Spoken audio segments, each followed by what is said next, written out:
Some years ago, I worked for ICI up in Manchester, and every October time, every autumn time, there was a new intake of people either into the typing pool or into the laboratories. And along with my fellow colleagues in my laboratory, we used to go for an early lunch on that week of the new intake to see what the new talent was like, and to see who there was. And I noticed one young lady who had a crowd of other people around her outside the restaurant, clearly had something worth saying and clearly knew how to say it. So I married her.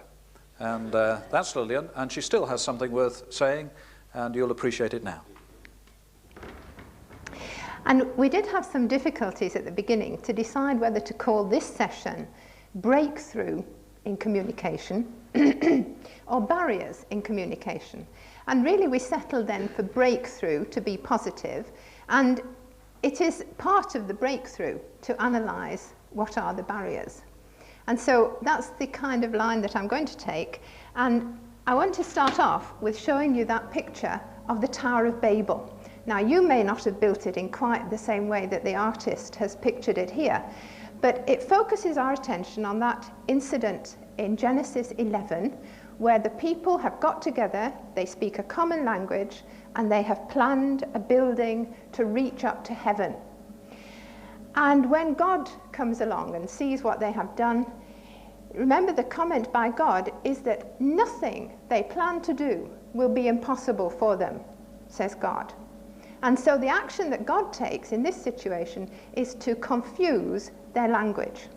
And I see this action by God, this barrier that God has imposed on the difficulties of our language, as being something, not a punishment. He wasn't punishing them for what they had done, but he was setting a restraint, setting a limit, putting a curb to what they could do in the future by causing this difficulty in language.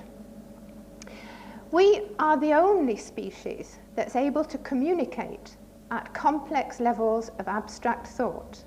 We can communicate across time, and we can communicate across place, across distance. And we're the only species that is able to do that. And yet, there is much confusion, not just amongst different language groups from different countries, but even amongst us who are all English and we all speak the same language, there can still be very many confusions amongst us. I find it interesting to realize, though, that as God confused their language, he did keep the best language for himself. This is what Martin Luther says about the Hebrew language. The words of the Hebrew tongue have a peculiar energy. It is impossible to convey so much, so briefly, in any other language. J.B. Phillips says the same. The Hebrew language is packed full of power, a terrifying economy of words. And so it's interesting that God kept this chosen language as the vehicle through which he would continue to speak through to mankind.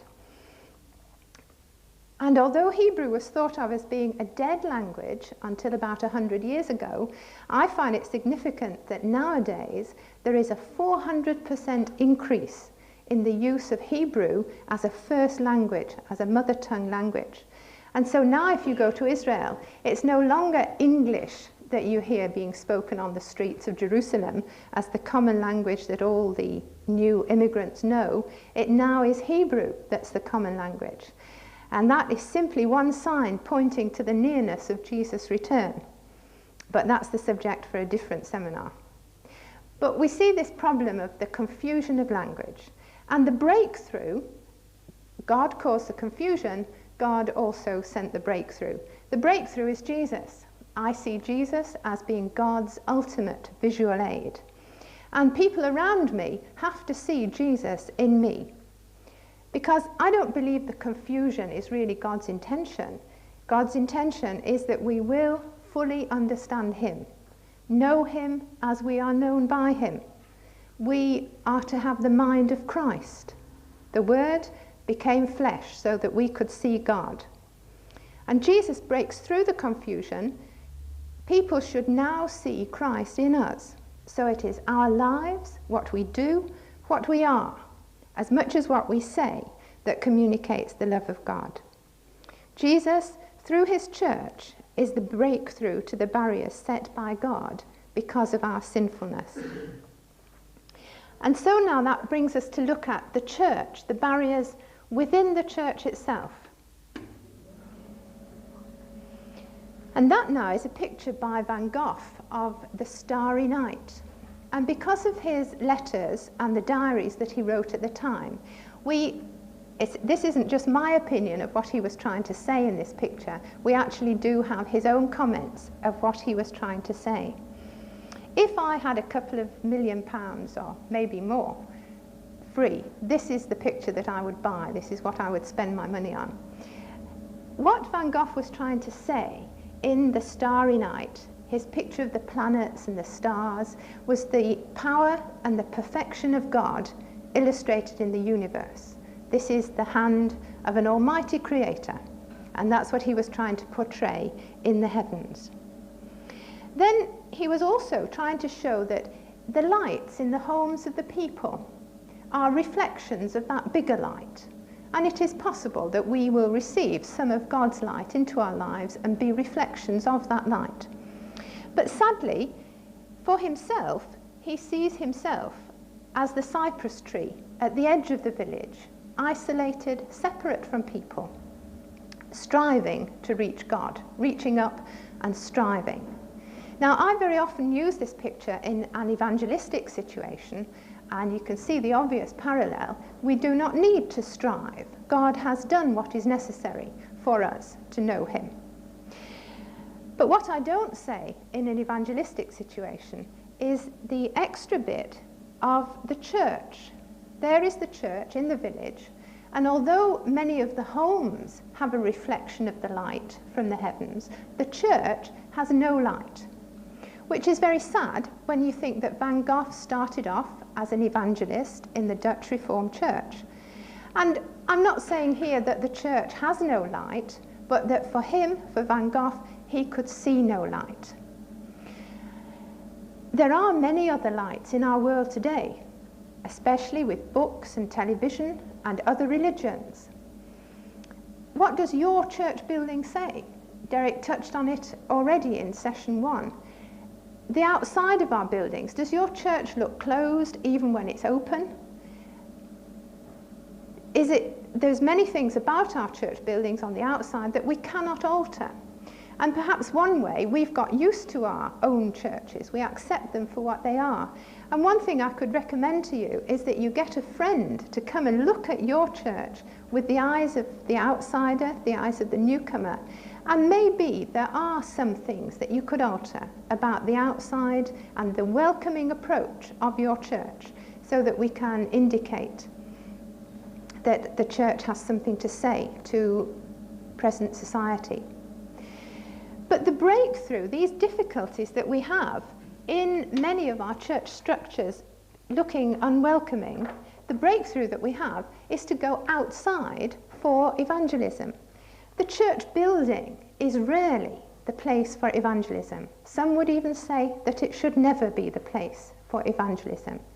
It does have a purpose for worship, for praise, for teaching, but evangelism should be outside. Remember again the Jewish concept.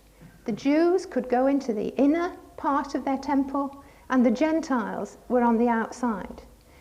For the Jews today in Jerusalem, Gentiles can come near, can come to the present Western Wall, but we have to go there on their terms.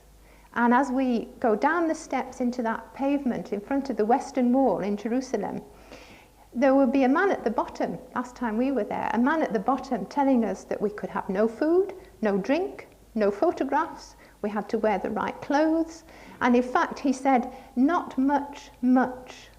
We could go and watch, and we could listen, and we could pray, but we had to go on their terms if we went into that Jewish special place. Jesus told us to go, and that was the pattern of the early church. It was outside in their homes, or the equivalent of the marketplace, the workplace, that they witnessed and won others for Christ or died in the attempt.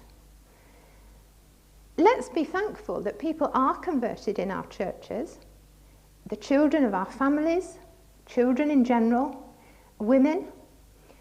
If the church opens its doors for a mums and toddlers or a keep fit group, the young woman who is tired at home with young children, that is one of the few options that are available to her.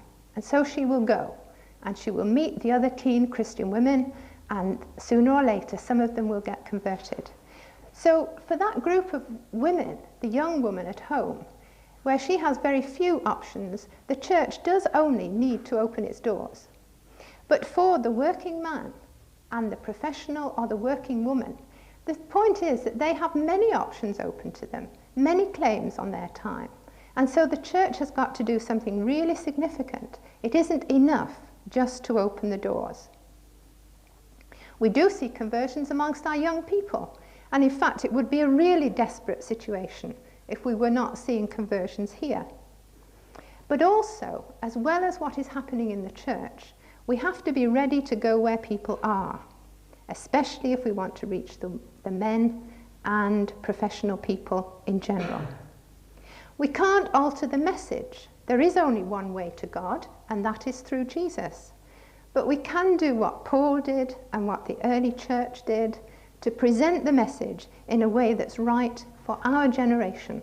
And very often that will involve going outside our places of worship. The third set of barriers are what I've called personal barriers. And if you look at that picture there, you will be doing what we are doing all the time when we read each other's body language, whether we're in one-to-one conversations, or whether we're in a group, or whether we're listening to one person talking. And you are reading there what has happened in that situation. My own barriers are my unwillingness to take risks, to reach out. It's my way of keeping you at a distance. And as we look at these two, we can see a great distance between them. They're not together, they're traveling the same journey, but something has happened and they are not communicating with each other. They might be husband and wife, they might be brother and sister. We don't really know about that. And although we don't know what the situation is that has caused that distance between them, we can read that there is a problem. When missionaries are in training, they have to learn about the geography of the new country that they're going to. They have to learn the culture, they have to learn the language. But it's the last 18 inches, when they are face to face with the individual, that is the main difficulty. And we all have that last 18 inches when we're face to face with the other person. And it's just as difficult to reach over that distance between husbands and wives, between members of the same family, and between fellow church members. For instance, do you know how the other people in your church became Christians? The very first time I went door knocking as a young new Christian, I was about 18, and I knocked at this door where an elderly man answered. And he was standing up 2 big stone steps, and I was a lot younger than he was, and low down. And I said my little speech, my invitation to the special event that we were having in the evening, and he listened carefully, and then he said, "Young woman, when you have lived through 2 world wars, then come and tell me what use Jesus is." Now, I had no answer to that, which he knew, of course. That was why he chose that particular line of argument with me. But if I had known what the stories were of the other people in the church, so that I could have said to him, I'm sorry, I can't answer you, but there are people in our church who have lived through the experiences that you have lived, then I could have answered that. It's important, I believe, that amongst ourselves, amongst the Christians in the church, we really do get to know each other before we can begin to be reaching out to other people. That 18-inch barrier is certainly there when I meet friends and family and colleagues who are not Christians. How do I reach across this barrier that closes me in? The breakthrough is when I begin to care more about you than I care about me.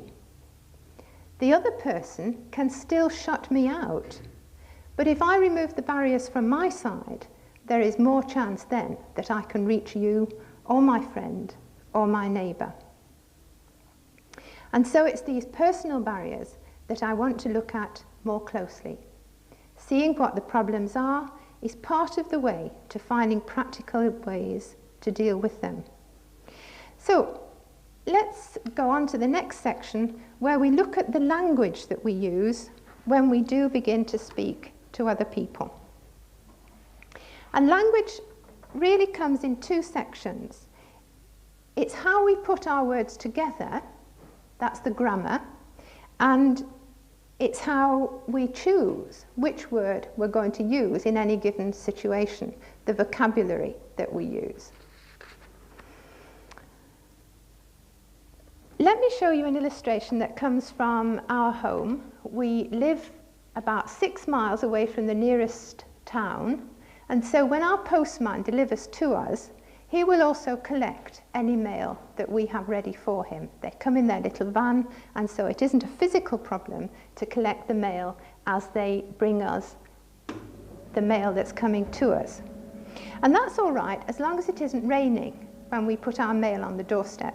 So if it's raining, we put a note in the letterbox saying, please take the mail inside the door. And I thought Derek was being very clever with this because you can actually read that two ways. And I thought he had done it deliberately. And the postman stopped me outside and he said, here, what is it that you mean with that message? Do you want me to take this mail inside, or have you got some mail inside that you want me to collect? And I said, yes. When I asked Derek about it afterwards, he hadn't intentionally put those two meanings there at all. Now, that, I believe, is happening very frequently, that one person says something which is entirely obvious to them, but it's possible for the listener to take it in 2 or 3 different ways. And of course, the difficulty is that once you have seen one way to read or hear a statement, you don't look for a second way, not usually. You just take it the first way that you see. In this instance, it doesn't really matter, because if the postman puts the mail inside the door, he will see the mail that we have ready and he will collect it. So there's no mistake happening there. Very often, it is only when we have made a mistake, I follow your travelling directions and I get lost, that we realise that you didn't mean the actual thing that you really said and I have misheard. It's often when we have a mistake and something goes wrong that we realise that we have misunderstood each other. Let me show you this other illustration.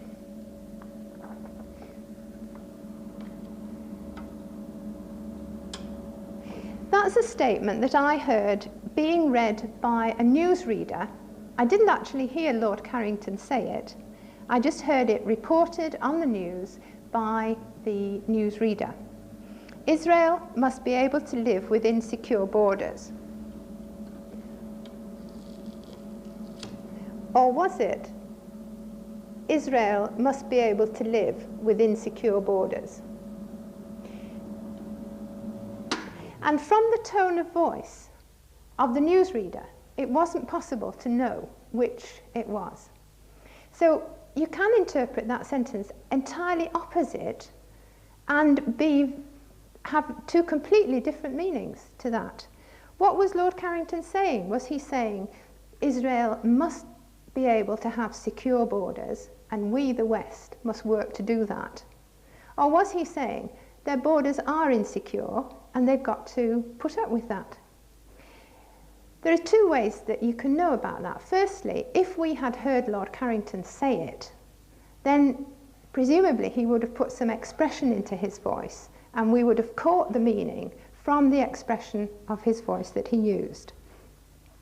The other way in which we could know, if someone came to us and reported that he had said this opposite statement, then because of the context, because we know what he has said previously in other situations, we know what he really would have meant in those two opposites.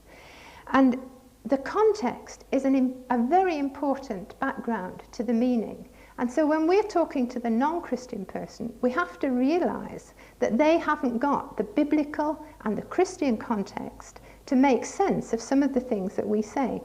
And we have to try and put the context in. Or do what Lord Carrington has done on a more recent occasion when I did hear him say it. He now says Israel must be able to live within secure and recognized borders. He has added another word that adds an extra explanation so that he cannot be so easily misunderstood. So that's the grammar, how we put our words together. It is very easy to have confusion, to have misunderstandings, and we've got to say it differently. Now moving on to the words that we use. And if you will think for a moment, how do you learn the words that you know the meanings of? Think how the young child learns. They learn by constantly having a group of usually adults ready to explain, ready to show, ready to demonstrate to the child what things mean. The parents are always giving names to the objects around, supplying the words for movements and actions that are being done. We can demonstrate a lot of the words that we are using. We call these words the denotive words. They can be shown.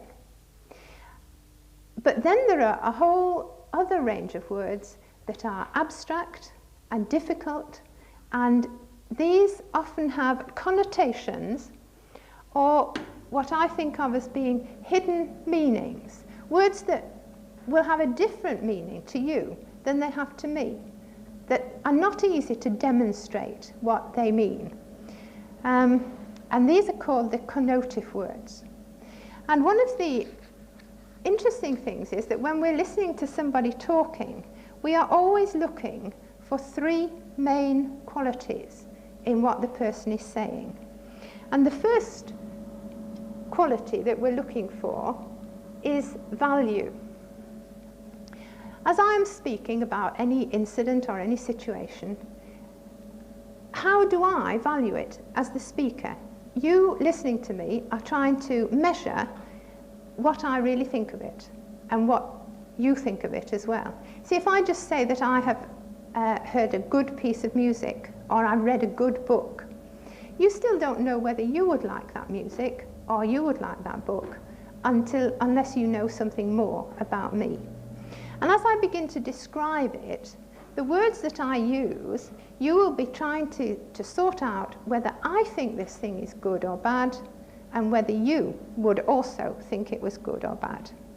And so Derek has touched on a few of the words that we use already in our Christian communication. Meetings. We use the word meetings, our church meetings, our Bible meetings, our evangelistic meetings, without thought. But for the businessman, where meetings are a time of conflict or difficulty or a waste of time because he should be getting on with something else, then the last thing we should be inviting him to are some more meetings. Let's look for other words to describe the events that we want to invite people to come to.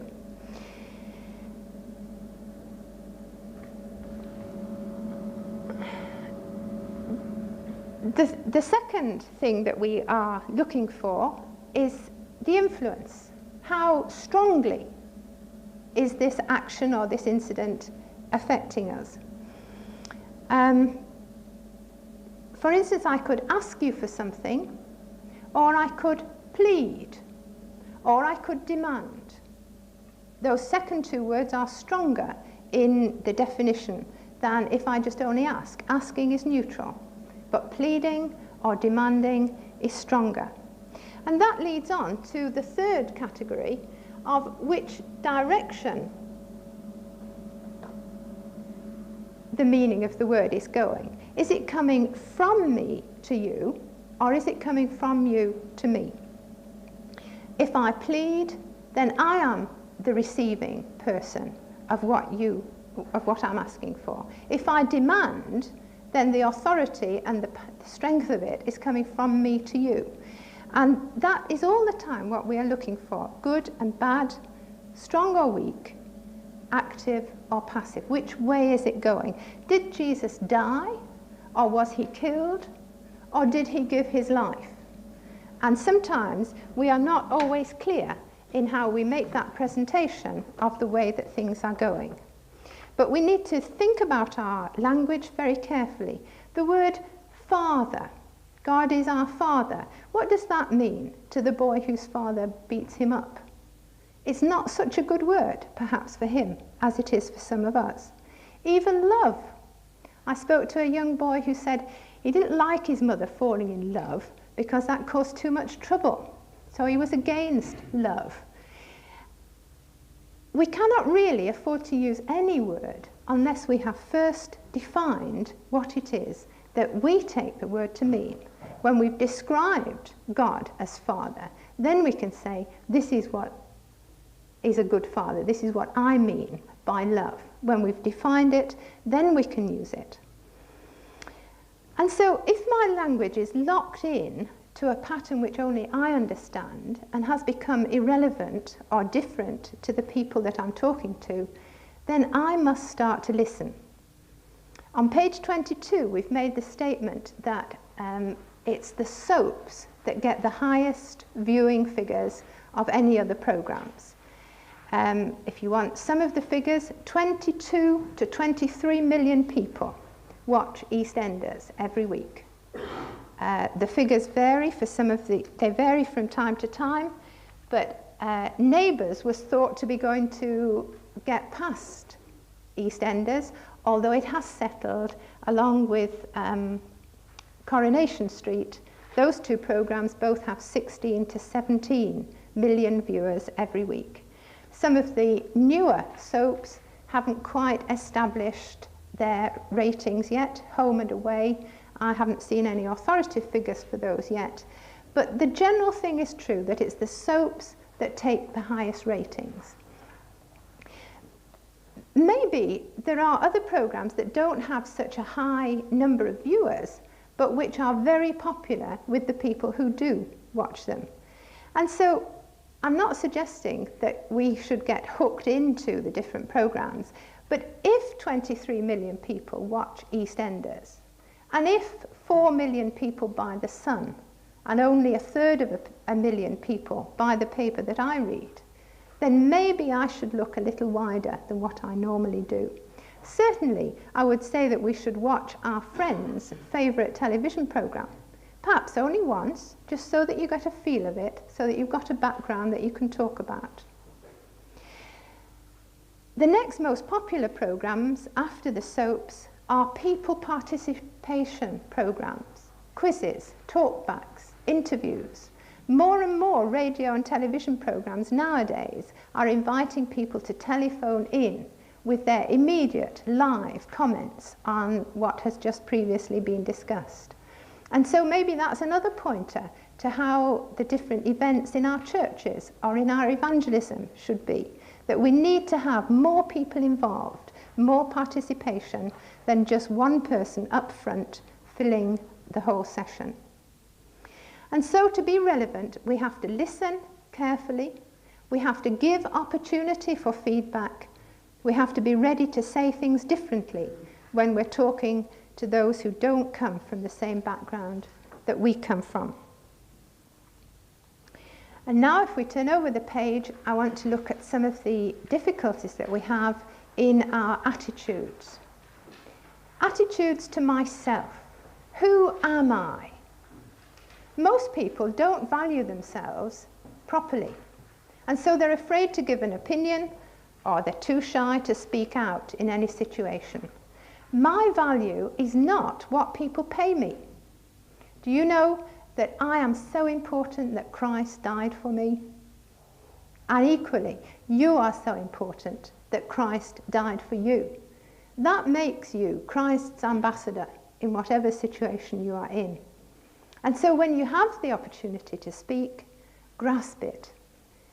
And if your attitude to yourself, if your value of yourself is wrong, then pray it through and get it right, because you really do have authority to speak on Christ's behalf in any situation. Then there is my attitude to other people. And it is recognized that it is my peer group, the people who come from the same background, the same education, the same age, the same nationality, my peer group, that I will most easily be able to speak to about any important issue. And so one of the things that we should concentrate in our evangelism is peer group evangelism. Certainly keep on telling the message to the children and to the young people, but that for you men, then it is men of your age and your background that you should be setting up the opportunities for, so that you can reach them. For all of us, whatever our social background, there are some people whom we would say are above us, and there are others who we would say were below us. At least as Christians, we wouldn't say that. All people are equal and of equal value. And we have to be careful. Again, this is in the area of body language. We mustn't be afraid of those people whom they've got 2 degrees and they're very clever. What can I say to them? We mustn't be afraid of that. We still can make the challenge of Christ into their lives. With people whom we think are below us, we mustn't condescend. We mustn't be shocked. We mustn't criticize. We have to love them, because they also are people for whom Christ died. And so in my attitude to other people, if I am wrong, again, I have to pray it through. I have to come before God and repent that I have had a wrong view of other people and ask him to put it right. And then there's my attitude to the subject. Do I really believe this that I'm saying? Is it my experience? Or is it third hand?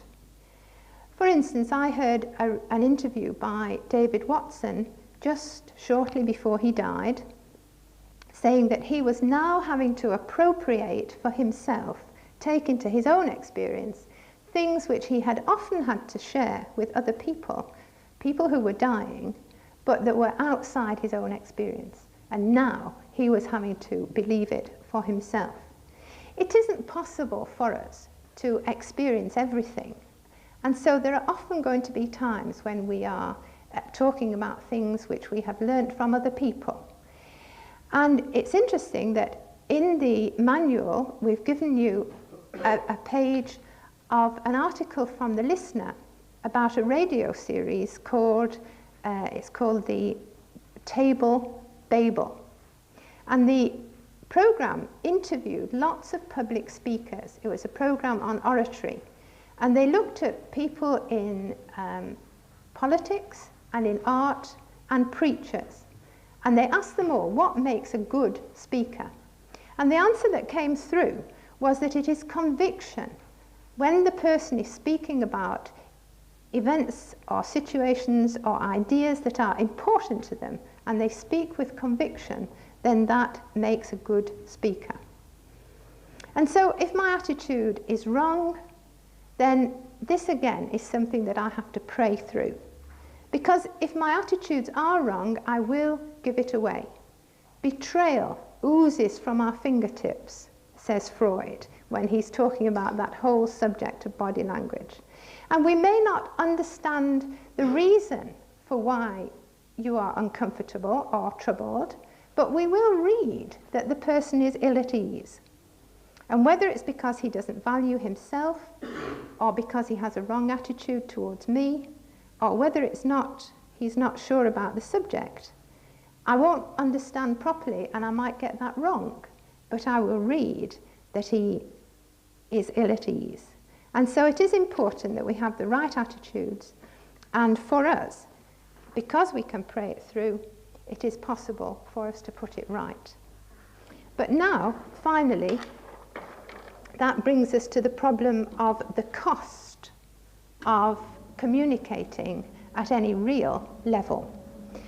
And I want to talk about the levels of communication. And although I've shown them there as steps, of course it isn't really steps, it's a continuous movement along a scale. And in any conversation, we are constantly moving between the different levels. And what I've shown there is the first level, which I've called cliché. What do you talk about across the garden fence when you just happen to meet your neighbour passing by? We talk clichés. How are you? How are you? Often we don't even answer the question, we just repeat the same kind of statement. Or we make a casual comment about the weather. And that's at the cliché level. I used to argue that Christians hadn't time to spend in cliché. But in fact, it is important as the basis level to start any real kind of conversation. At its best, it leads on to the next stage. At its worst, of course, I can keep conversations trivial and full of cliché in order to maintain that distance that there is between us. But at its best, then it can lead on to the next level of conversation, which I've called action-reaction. Maybe you're travelling to work together. Maybe you're doing something together, you're having coffee break at work. And this would be the kind of situation where you are swapping jokes. You're telling me about your holiday, I tell you about my holiday. You've bought your new car, I'll tell you about my car. Your journey, my journey. Your family, my family. And so we're swapping stories. And again, at its worst, I'm not really listening to you at all, because I don't want to listen about your boring job or your boring holiday. I just am waiting for my chance to tell you about my holiday and the things that interest me. And if you watch any group of people, it's interesting to see whether they are really listening to each other or whether they're just waiting for their turn to speak. But at its best, if I really am listening to you when you're telling me about your home or your job or your family, then as well as learning that information, I am learning something about you as a person, what is important to you, what your values are. And so that leads on to the third level of what I have called empathy. That is more than sympathy. That's not just the case that your car has broken down and last week my car broke down and so I know how you feel and I am in sympathy with you. It's deeper than that. It may be that I have a company car, so I really don't understand how desperate it is when a car doesn't work. And so this isn't a situation that I'm familiar with, but I can see it from your point of view. Because I listened in the action-reaction time, because I understood, I not only see your situation as it would affect me, but I see it as well, how it affects you, how you see it. And that's empathy. And that's something which it only needs to happen in one direction. I can have empathy with you in the situation that you are in, and it doesn't have to be only difficult situations, it can be the happy times as well as the difficult and the sad times. But I can enter into your situation without there needing to be any kind of feedback from you coming into my situation. And that, of course, is an important person in our church life who can learn about newcomers and get into their situation with them. Only rarely do we come on to the very highest level of communication, which does have to be the empathy two ways. It has to be an interaction so that there is a close, deep understanding between both individuals. And it's very difficult to get to this deepest level of communication because it is so costly.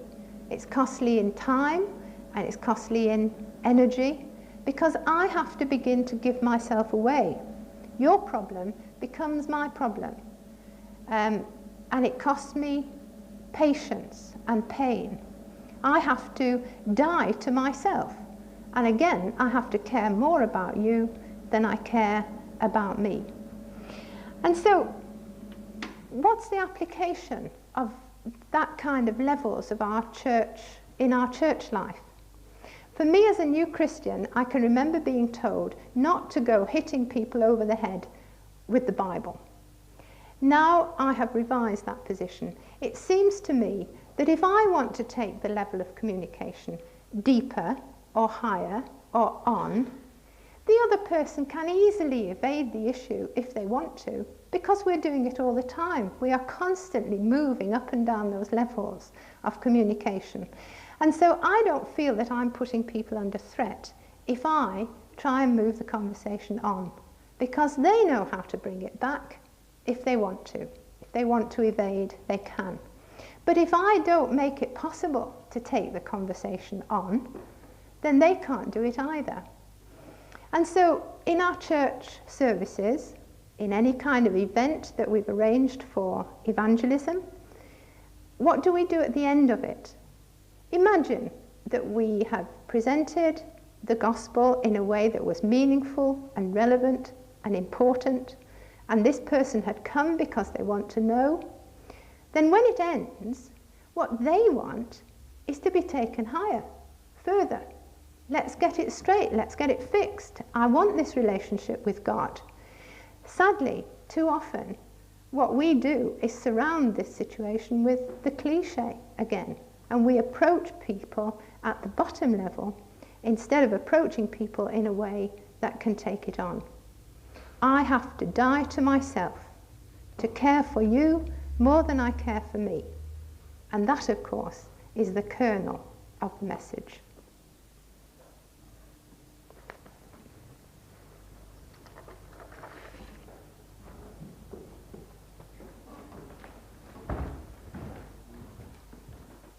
Thank you, Manaf. Some remarkable things are happening in our world at this present time, and all that news of the events is reaching, of course, all the major newspapers at this present time. But the way in which the different newspapers are presenting what is happening, in fact, is different. The headlines, the size of the headlines in the different newspapers is different. The heavy newspapers, or as they would prefer to be called, I suppose, the important sort of newspapers, will give you all the facts, all the figures, all the previous happenings, all the future implications. You'll find it on page 1, and you'll find it on the editorial pages, and you'll find more about it in the finance pages and so on. So the Times and the Telegraph and the Guardian, or if you're charismatic, the Independent, all have the sort of news coming in, and they're giving all these facts and figures about what's happening in our world, the changes that are happening on the continent. The popular papers, the Sun and the Mirror and the Star, carry big banner headlines, usually much bigger pictures, and very clear opinions. And we are rapidly coming to the conclusion, and you've got space at the bottom of that page to put this down as another fact about man, that man needs clear words and strong opinions. And often in our churches, dare I say it to my minister friends, we have been trained to present the message as if we were the Daily Telegraph. And we've given it with all the past events. We've told them all about the history of Palestine and the Jews before we've ever got to talking about Jesus. And we've given them all the future implications, instead of making it clear-cut, and straightforward. And often, men in particular, the women with their sympathy and their spiritual sort of desire have got through the barriers that we've been actually putting up, but the men haven't clearly heard. And we've not allowed them to feed back to us, so we've never actually known that they didn't understand. For instance, I picked 2 newspapers up in the paper shop this morning. There's the Telegraph talking about the events happening. Dubček hails new Prague spring. And then there's a whole series of articles about it. If you weren't well up on your history, you might not know who Dubček was. If you weren't well up on your geography, you wouldn't know where Prague was. The Telegraph and the Guardian and the Times and the Independent, today the quality papers sold 2.5 million papers, all put together. The Mirror sold over 3 million on its own. And the Sun sold over 4 million. They take the same message and they say, commies, check out. Now there's no question, they're for it, right? It's a strong opinion and they're for it. Now I just feel we ought to give a little more attention to that issue, speaking with clear words and strong opinions. Certainly, we've got a tremendous message to proclaim. In the next session, I want to particularly show how men hear some of the things that we're saying differently than a woman hears it. And maybe we can gear a bit of our targeting, both in prayer and in the way we present things, so that men hear the message clearly and strongly.